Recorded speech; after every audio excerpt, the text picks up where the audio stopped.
ပတ်မိုးကူညီမှုနဲ့ပြန်ကြားရေးနဲ့ပြည်သူ့ဆက်ဆံရေးဦးစီးဌာနရှမ်းပြည်နယ်ရှေ့ပိုင်းကကြီးမှုပြီးကျောင်းစာကြီးတိုင်းများဖွံ့ဖြိုးတိုးတက်ရေးကြာမစကားပြောပြိုင်ပွဲကြပြရွတ်ဆိုပြိုင်ပွဲနဲ့စုပေးပွဲခမ်းနားကိုနိုဝင်ဘာလ30ရက်မနက်9:00နာရီကတာချီလိမြို့အောင်မြင့်ခမ်းမမှာကျင်းပခဲ့ရာ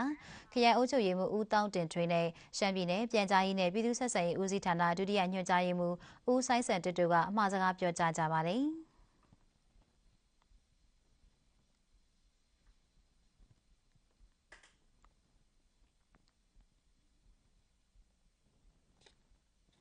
အဲဒီနောက်ဂျာမန်စကားပြောပြိုင်ပွဲကျင်းပရာခြေခံပညာထက်တန်းကျောင်း9ကျောင်းမှာကျောင်းသားကျောင်းသူများကစာဖတ်ခြင်းရဲ့အကျိုးကျေးဇူးအလိမ္မာစာမရှိစာပေ400ကောင်းစဉ်များနဲ့၎င်းကြပြရွတ်ဆိုပြိုင်ပွဲမှာစာပေစွမ်းရည်ကောင်းစဉ်ဖြင့်၎င်းရှင်ပြိုင်ကြရာဂျာမန်စကားပြောပြိုင်ပွဲမှာစန်းဆိုင်ခြေခံပညာထက်တန်းကျောင်းမှာမတ်နှင်းဤဝေကပထမကြပြရွတ်ဆိုပြိုင်ပွဲတွင်ဟောင်လိတ်ခြေခံပညာထက်တန်းကျောင်းမှာမောင်အောင်မျိုးကပထမရရှိသွားပါတယ်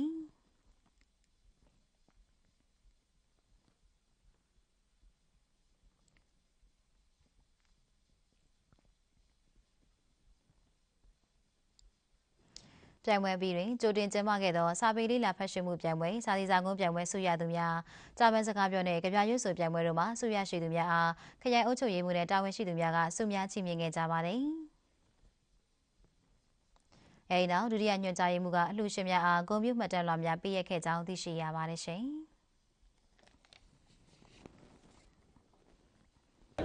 သမီးဒီပြိုင်ပွဲကိုဝင်ပြိုင်ရခြင်းရဲ့အကြောင်းရင်းကတော့ညီမလေးတွေသမီးချက်ကြီးရဲ့အကိုအမတွေအားလုံးကိုစာဖတ်စေခြင်းနဲ့စိတ်စာဖတ်စေ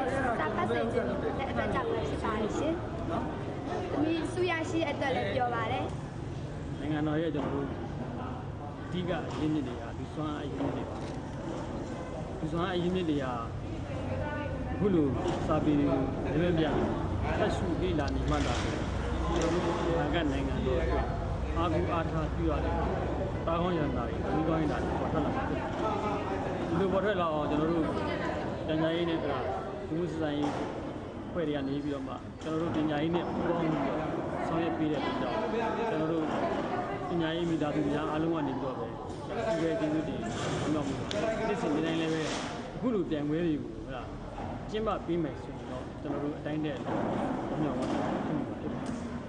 ။စာတက်ရင်တော့ဘာမှမဆိုဖြစ်နိုင်ပါတယ်။သမီးတို့ညီမချက်ကိုလည်းအောင်မြင်အောင်ကြိုးစားသွားမှာဖြစ်ပါတယ်ရှင်။နောင်နေ့တွေကြာရင်လည်းဒီလိုမျိုးစာရေးစာပုံးတွေဝင်ပြရင်းနဲ့ပေါ့နော်။နိုင်ငံတော်အကျိုးပြုမယ်လို့ညီမပြောချင်ပါတယ်ရှင်။ပြည်တွင်းသတင်းစီစဉ်ကိုခေတ္တရန်နာခွင့်ပြုပါရှင်။မြန်မာရုပ်မြင်သံကြားပရိသတ်များကိုစိတ်နှပြကျမ်းမာချမ်းသာတော်